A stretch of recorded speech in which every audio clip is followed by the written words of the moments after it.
The Cavalcade of America.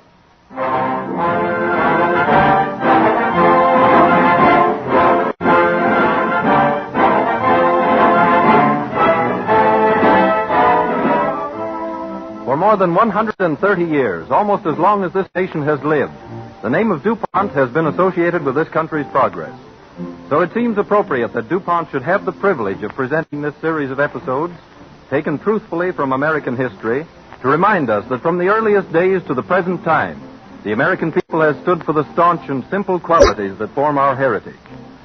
A group of distinguished educators, prominent in the American Historical Association, is working with DuPont to achieve the spirit of historical accuracy.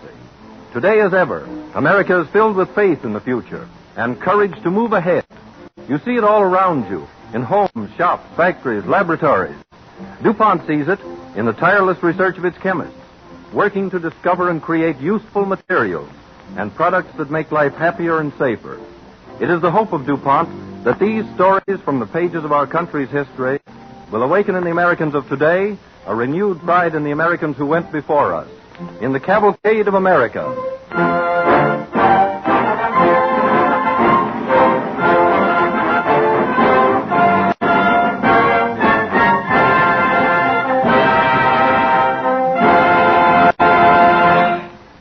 We are happy to announce that the leading parts in this evening's performance will be played by one of Hollywood's most brilliant young stars, Francho Tone. Several distinguished visitors are with him here in the studio. One of them is Miss Joan Crawford, whose marriage to Mr. Tone was announced day before yesterday. Other members of his family are here, including Mr. Tone's father, Dr. Frank J. Tone. It is especially fitting that Dr. Tone should be present at this program dedicated to the achievements of chemistry, because only a few days ago, he received the Atchison Medal and Prize awarded by the Electrochemical Society for his outstanding accomplishments in electrothermics. Tonight you will hear the voice of Francho Tone in each of our two episodes. In the first, as the young engineer who found the path for the first transcontinental railway over the Sierras. And in the second, as the airmail pilot who blazed the first sky trail high above those mountains.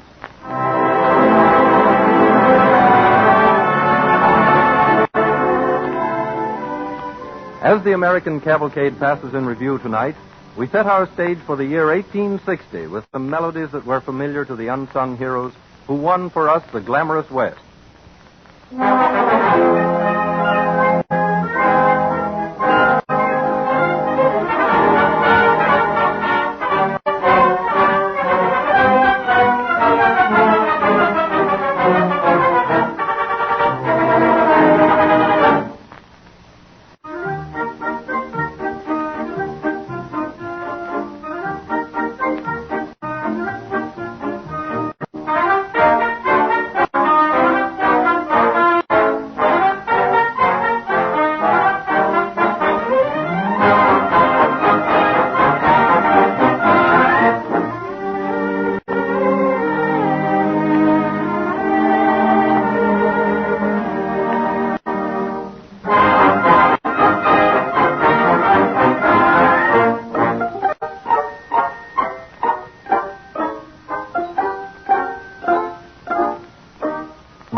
Let us turn back history's pages to the year 1860. From Salt Lake City, Utah, the overland stage starts westward across the desert. Among the passengers are a young Connecticut Yankee, Theodore Judah, and his wife. You're cold, aren't you, Hannah? Well, a little. Let me wrap the blanket round you. Thank you, dear. There. How's that? Oh, much better. I had no idea the desert would be so cold. Well, now you know why they warn passengers to carry extra blankets and wear thick socks and heavy underwear. Oh, it's disgraceful to be traveling like this in the year 1860. Yes, but think what it must have been like in 1849. I'd rather look ahead and imagine what it'll be in 1869. No more rattling stages drawn by mule teams. No more camping by the roadside cooking your own meals, expecting any minute to be attacked by Indians. But shining iron rails stretching from coast to coast. You really think there'll be a transcontinental railroad by that time, Theodore? There's got to be. Yes, but the desert and the mountains. Mountains or no mountains, the East and West have got to be joined together. It's the only way this country of ours will ever develop. You've already proved that the Rockies can be crossed. But the Sierras... Are the Sierras really so terrible? Terrible. And magnificent. A jagged, snow-covered barrier that rises to the sky and defies all men. And still you say... But the Sierras are not impassable, I'm sure of it. I'm sure that somewhere over those mountains is a path where a railroad could be laid. If only I can find it. We will. We? You and I, together. But Hannah... Oh, I'm not an engineer, but I am a good cook. And I can even help with survey rods and lines. Hannah, you'd go with me? Up into the Sierras? Oh, if you'll let me, Theodore. I'd like to feel that I'd had a little part, I don't care how little, in making this dream of yours come true. If everybody had your faith, Anna, we wouldn't have to cross the Sierras. We'd move them. Oh, dear.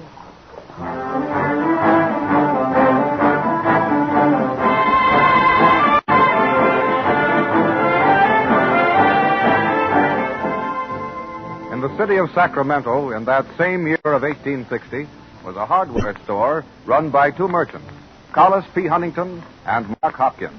A prosperous store it was, too, for after all, whether gold seekers succeed or fail, they must have picks and spades and pans.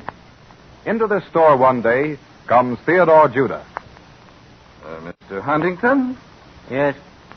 My name's Judah. Theodore Judah. You talk like a Yankee. I am. From Connecticut. Yeah. Well, don't go trying to sell me any wooden nutmegs. I come from Connecticut myself. I'd know better than to try anything like that on you, no matter where you came from. They tell me you're the smartest storekeeper in California, Mr. Huntington. Soft soaping me, huh? Well, what is it you want? Grub steak? Yes. Little late joining up with the gold rush, aren't you? I'm not out here looking for gold. No? I'm out here making a survey for the Transcontinental Railroad. What? Oh, no, it hasn't gone through yet.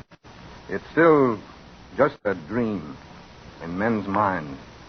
But if we can cross the Sierras... Yes, just try and cross the Sierras. That's just what we're going to do. Huh? We're going up into those tough old mountains, my wife and I, and look for a pass. A pass where iron rails can be laid and trains can travel. Hey, any train that crosses the Sierras will have to climb up to the stars and down again. You can look, but you'll never find a pass. Well, now, that's what everyone else says, but I didn't think you would. Huh? I thought you were the kind of man who'd realize that we've got to have a railroad connecting California with the East. Well, anybody with an eye in his head can see that we ought to. But anybody with an eye in his head can see the Sierras, too. And if you'd ever been up in them... I have been. When I was out here before. Oh, this isn't your first trip west, then. Oh, I came out in 54. I was in charge of construction on the line from Folsom up here to Sacramento. Oh. Before that, I was construction man on the Troy and Buffalo branches of the New York Central. I didn't know you were an engineer. Now, they tell me you're a hard man, Mr. Huntington. That you don't part with your money easily or gamble it away. That's right. But I'm going to ask you to gamble this once. Gamble some money on this trip of ours into the Sierras. We have no money. We've got to get somebody to stake us. It's a wild goose chase. A goose that may lay golden eggs someday. Well? I can't give you any money. But I tell you what I will do. I'll give you a barrel of flour. Oh, thank you. That'll help keep you alive anyhow, while you're camping up there. And your partner, do you think he'd be willing to contribute something? Mark? He might. You might stop down the street, too, at Stanford and Crocker's. They run the general store. Leland Stanford and Charlie Crocker. They ought to be good for $10 apiece. Oh, thanks. You're very kind. And when you come back from this trip of yours, come around and see us. Because if there is a pass over the Sierras... There is, and we're going to find it.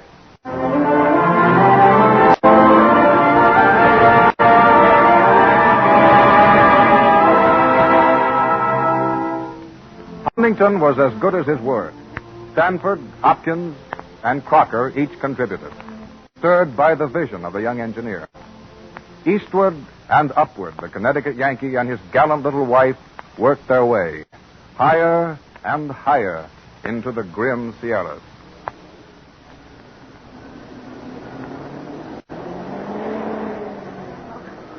$6,945. Almost 7,000 feet. I guess we've reached the summit, Anna. The summit? Just over the next rise. Only a few hundred feet more. And then... Then we'll know. Yes. Now, let's stop here. Just for a minute. You're feeling sick? No, I just can't seem to breathe. Oh, the altitude. No. It's fear. I'm afraid, Anna. Oh. Afraid to climb that rise and see what's beyond. Suppose it should be the end of this pass that we've been following all these weeks. A sheer drop, maybe. No. No, don't even think of such a thing. Oh, after all we've been through. Oh, it would be too cruel. Since when have the Sierras ever been kind? Haven't they done their best to defeat us? To block us with walls of rock? Sweep us back with rushing rivers? Bury us 100 feet deep in snow? The impassable Sierras. No, they're not impassable. But men can build bridges across those rivers and blast rocks away, throw up barriers against snow. You've said so yourself. A railroad that climbs to the stars. To the stars. To this place where we're standing. And from here... Let's go and look. Can you make it, Anna? You go ahead. I'll follow. No, I want you with me, beside me. Oh, the wind. It's so strong. Here, now hold on to my arm. Oh. Is that better? Oh, much better. We're almost to the top, Anna. I can begin to see over the rise. And beyond. Tell me, what do you see? I see a railroad flying to the stars, starting down again. Down an easy grade, winding around that mountain ahead, traveling down through the pass. For it is a pass, Anna. We found what we were looking for.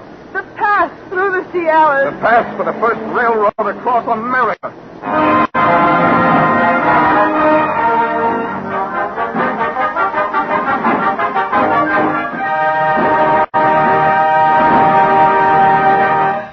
And so it was, because of the determination of a man whose name is no longer remembered, that the East and West were wedded with a band of iron.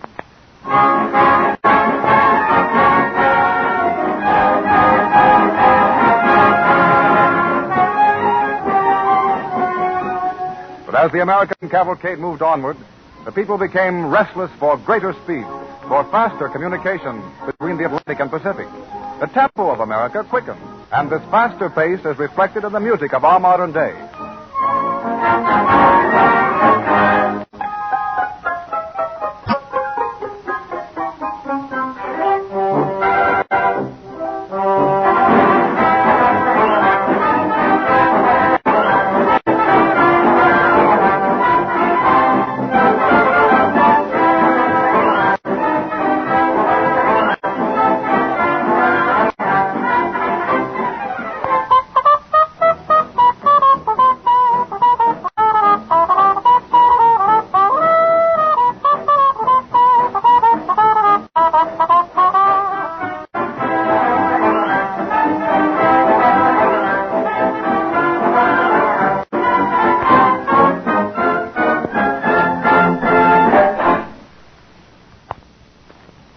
Expanding commerce demanded quicker means of transacting business. The mails are too slow, was the cry of the day. In Washington, D.C., one morning in January 1918, Otto Prager, Assistant to Postmaster General Albert S. Burleson stands with his superior looking out of the window at the foggy winter day. Had a chance to go over the newspaper clippings today, Chief? Yes, I've seen them. More attacks the mail service. Speed. They all want speed. Well, we'll give it to them. As soon as we find a way to develop the airmail. That'll be the answer. I've been thinking about it constantly. But I'm always stopped by one thought. Could we make the air mail regular, day by day, without interruption? Well, it's a big order, I know, Chief. But I don't think it's beyond the realm of possibility. Come over here to the window a minute. Look at that fog. Pretty thick. Do you suppose those aviators could fly in weather like this? Well, I wouldn't be surprised. Why? Well, if they could make regularly scheduled flights with mail, no matter what the weather, I think I could get Congress to appropriate $50,000 for an experimental line. I've been thinking about that, too, Chief. Suppose we get in touch with Colonel Deeds. He has charge of Army training and air service. All right. Call him. Operator, I want to talk to Colonel E.A. Deeds at Army headquarters. Colonel Deeds? Yes, Mr. Prager. Thank you. I think this idea might appeal to Deeds, Mr. Burleson. If he'll support us, half the battle is over. Colonel Deeds speaking. Oh, hello. This is out of Prager, Colonel. Hello, Mr. Prager. I'm here with the Postmaster General. We've been talking about the matter I mentioned to you the other day. Do you think your boys could fly the mail in weather like this? Why not? Well, if they can, Postmaster General believes Congress will approve an airmail service. Fine idea. We'll do it for you. We'll supply the planes and the pilots. Thank you, Colonel. Mr. Burleson and I'll come over and see you this afternoon. Goodbye. Goodbye, Mr. Prager. Chief, there's the answer. Deeds says the Army can do it.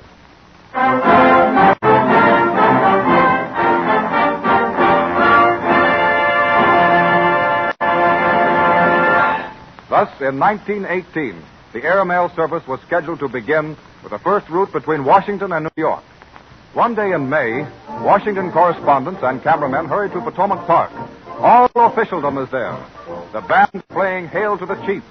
President Woodrow Wilson is there with various other dignitaries, and an Army lieutenant chosen to fly the first sack of mail, which weighed only 4.5 pounds.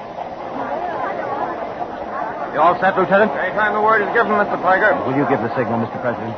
Lieutenant, in delivering this letter to the post office in New York City, you officially inaugurate the first flight of our government's airmail service.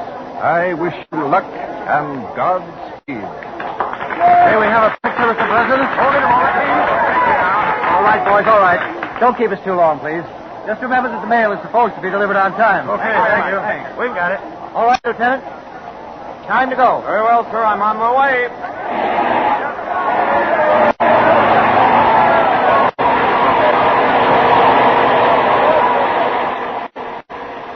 Zooming into the air, the pilot arches and dips in respect to the dignitaries below. Wheeling again, he heads for the distant horizon. The crowd disperses. The officials return to their offices, congratulating themselves on a new era in the transportation of the mail. Meanwhile, the pilot is winging his way. Suddenly, his engine begins to miss. In a moment, he knows he must make a forced landing. Sighting a field, he noses the plane downward.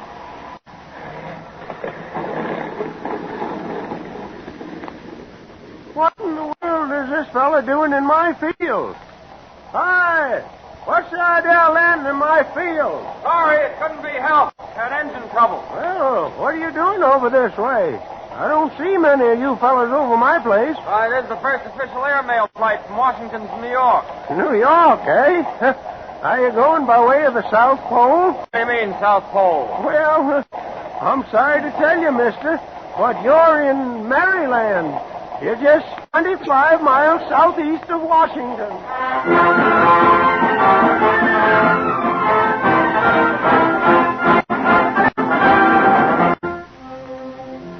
In spite of this inauspicious beginning, Burleson and Prager proceeded to develop the airmail service. In August 1918, the post office decided it was ready to take over the job.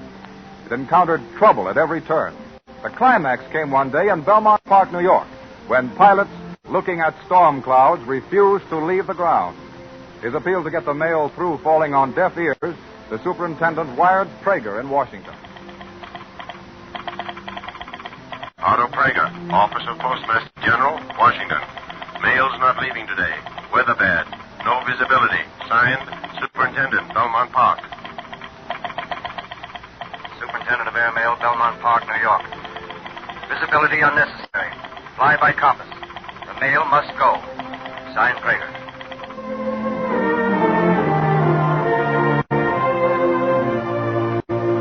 And go it did, slowly and section by section. It took a year to get the service as far west as Omaha, where, on the morning of September 8, 1920, a plane stands in readiness in the airport. A mail truck moves up behind the waiting plane. Its driver leaps out, opens the back, and drags out a stack of mail bound for the Pacific coast. Well, there it is, Bill. All yours. Okay, Jack. Is that everything? Enough, ain't it? Well, good luck. Thanks. You'll need it. Don't like the looks of the weather much. Well, the ceiling is down a bit. Or it could be a lot worse. Guess I'm not what you call here, Mike. I wouldn't go up in that crate today for all the money there is. All the day's work, Jack. Yeah. Well, the weather reports say fog and rain all the way to the coast. I'll climb above it. Now, what's the good old mail slogan say? Nor snow, nor rain, nor heat, nor night stays these couriers. Well, that means on land and sea. That means on land or sea, and now the air. I'll get through. Okay. See that you do. I got a postcard to a gal in Frisco in that bag. I'll give her your love in person. Okay. Pull out the block, Pete. You're clear. Stand back. So long, Jack. Happy landing.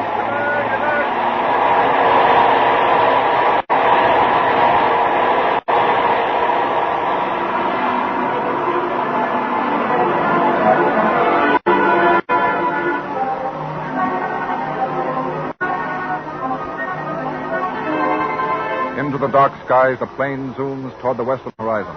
Higher it soars until it disappears into the clouds. Far ahead, the rugged peaks of the Rockies stud the horizon. The pilot noses his ship upward 12,000 feet above the earth. Now the great salt desert stretches out below. The pilot steers his plane down the pass to Salt Lake City and sets it down on the airport field.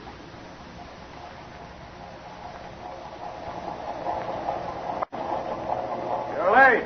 How much? 15 minutes.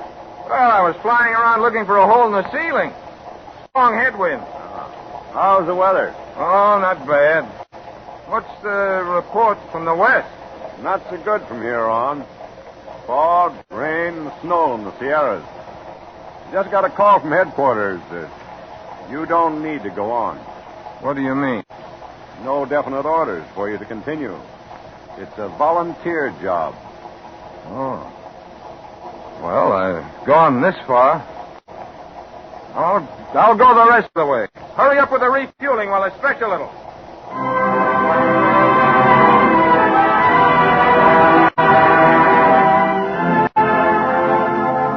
Mechanics fuel and test the plane.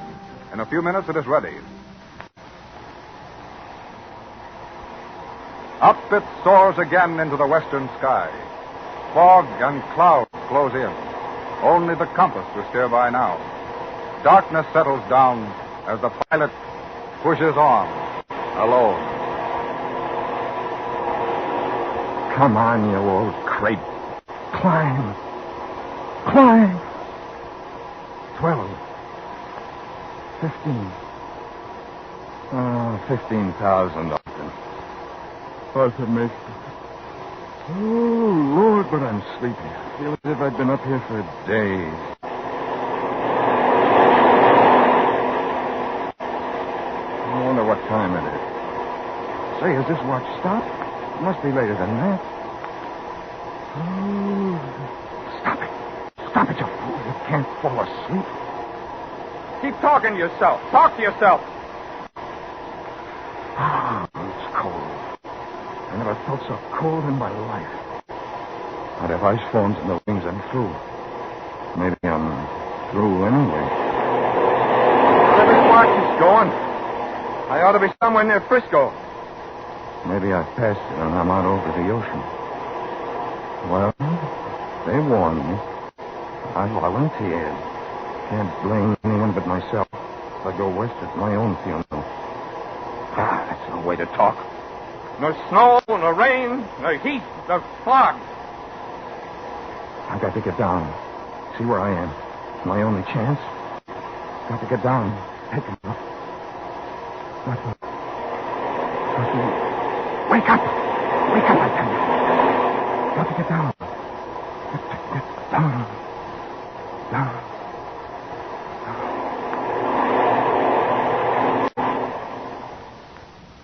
At the San Francisco airport, a crowd of citizens, city officials, and officers of the post office anxiously scan the sky, impatient for the sight of the plane. Minutes drag tediously as they search the horizon. He should have been here half an hour ago if nothing has happened. He's flying a bad course over the mountains and the desert. The clouds seem to be breaking. There ought to be a moon. Listen, is that a plane? Are you hearing things? No, I hear it too. Look there, coming through that cloud. Too dark to see. Hey, light up the field. Light those gasoline flares. That's a pretty dim light for a man in a plane to There he find. is. I see him now. He must have sighted the field. He's circling for a landing.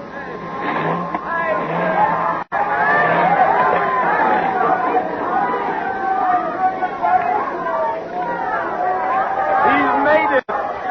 Hey, he looks cold. But he's here! Yeah, and with a smile on his face.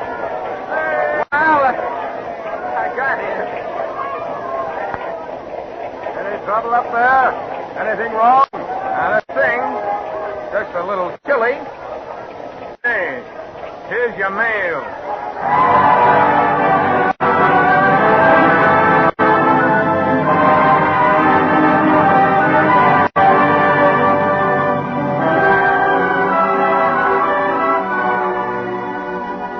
And so the goal was won. The continent had been spanned by the air mail, just as East and West were united by the first transcontinental railroad 51 years before. And today, this can happen in a New York office where a business executive is dictating a letter to his secretary. And please have these contracts executed and sent to me by return airmail. It is imperative that signed copies reach New York not later than day after tomorrow. Yours very truly. That's all. Thank you. Be sure to put an airmail stamp on that, Miss Brown. Yes, sir, I will. It's got to be in Frisco tomorrow.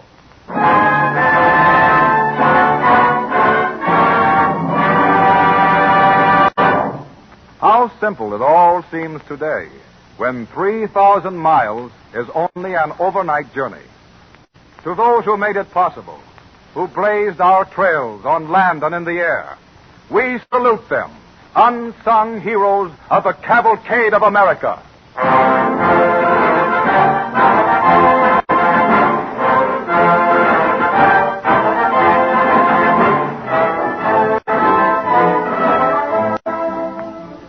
What a picture one gets from these stories of the fundamental characteristics of the American people. People who have the courage to look always forward, never to turn back, never to be defeated, even in the face of seemingly insurmountable circumstances.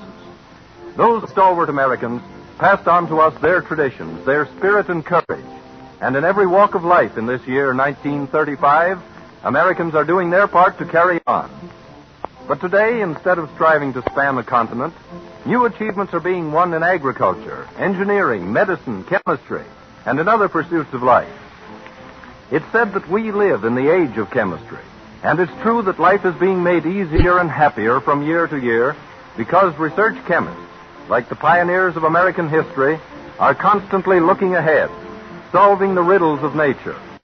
Chemists are improving nature's materials, even creating things that nature failed to supply. To mention one example, consider the varied uses created out of coal tar, an ugly substance for which no use was formerly known. From this unattractive raw material, DuPont produces useful dyes that help make American textile industries independent of foreign supplies, perfumes for soaps, and the bases for antiseptics, chemicals that improve gasoline. Also, in cooperation with the rubber industry, other chemicals have been produced from coal tar that give rubber longer wear, whether it be in a hot water bottle or in an auto tire. The story of coal tar is only one example of the way DuPont chemists create better things for better living through chemistry. Next Wednesday evening at this same time, Cavalcade of America.